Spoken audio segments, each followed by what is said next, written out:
క్రీస్తునందు ప్రియులైన సహోదరి సహోదరులకు ప్రభువైన యేసుక్రీస్తు వారి దివ్యనామములో శుభాలు. నూతన జీవిత అనుదిన దైవ ధ్యానములో బలహీనతల నుండి బయటపడండి. మన తాత్కాలిక వైఫల్యంలో సహాయం కోసము ప్రభువును ప్రార్థిస్తేనే ఉపశమనము లభిస్తుంది. న్యాయాధిపతులు 13వ అధ్యాయము 24 మరియు 25 వచనాల్లో, తరువాత ఆ స్త్రీ కుమారుని కని అతనికి సంసోను అని పేరు పెట్టెను. ఆ బాలుడు ఎదిగినప్పుడు యెహోవా అతనిని ఆశీర్వదించెను. మరియు యెహోవా ఆత్మ జొర్యాకును ఎస్తయేలునకును మధ్యనున్న మహానేదానులో అతని రేపుటకు మొదలుపెట్టెను. రక్షణ సమయంలో ఒక వ్యక్తి పూర్తిగా నూతన సృష్టిగా మారి దేవుని ఉద్దేశాల కోసం ప్రత్యేకించబడతాడు. ప్రతి విశ్వాస జీవితం కోసము తండ్రికి ఒక నిర్దిష్ట ప్రణాళిక ఉంది. దానిని సాధించడానికి అవసరమైన ప్రతి దాన్ని ఆయన తన పిల్లలతో ప్రతి ఒక్కరికి అందిస్తాడు.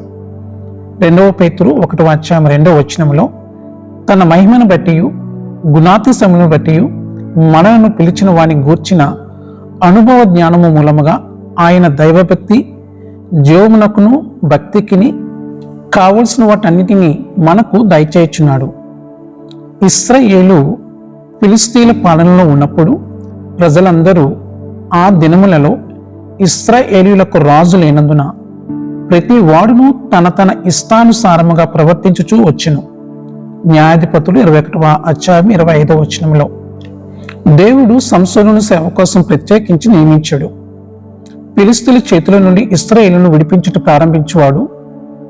న్యాయాధిపతులు 13వ అధ్యాయం 5వ వచనంలో, ఇదిగో నీవు గర్భవతివై కుమారుని కందువు, అతని తల మీద మంగళ కత్తి పడకూడదు, ఎందుకంటే ఆ బాలుడు గర్భము నుండి దేవునికి నాజీరుగా ఉంటాడు. మరియు అతను ఫిలిస్తీన్ల చేతుల నుండి ఇశ్రాయేలును విడిపించుట ప్రారంభించును. ఈ లక్ష్యానికి సన్నాహకంగా ప్రభు సంసోనుకు దైవభక్తి గల తల్లిదండ్రులను, సంస్కృతితో కలుషితము కాని పెంపకాన్ని మరియు అద్భుతమైన బలాన్ని ఇచ్చాడు. అతను పరిణితి చెందుతున్న కొద్దీ ఎంతో ఆశీర్వదించబడిన ఆ యువకుడు దేవుని చిత్తాన్ని నెరవేర్చే అధికారముతో ఇశ్రాయేలుపై న్యాయాధిపతి అయ్యాడు. దేవుడు ఇచ్చిన తన ఉద్దేశాన్ని నెరవేర్చుకోవడానికి అవసరమైన ప్రతి దానితో సంసోను సన్నద్ధమయ్యాడు. అయితే అతనికి నైతిక బలహీనత ఉంది.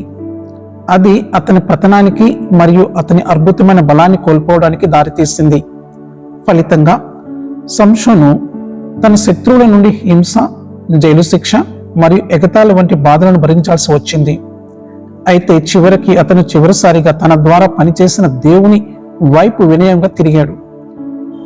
దేవుని తరపున మంచి చేయడానికి సంసోనుకు అపారమైన సామర్థ్యం ఉంది. మనము కూడా అలాగే చేయగలము. మీరు ఆయన ప్రణాళికపై దృష్టి కేంద్రీకరించి ఆయన చిత్తాన్ని నెరవేర్చగలిగేలా ప్రభు సహాయం కోసం ప్రార్థించండి. ఆమేన్. అట్టి కృప దేవుడు మీకు దయచేయునుగాక. ఆమేన్.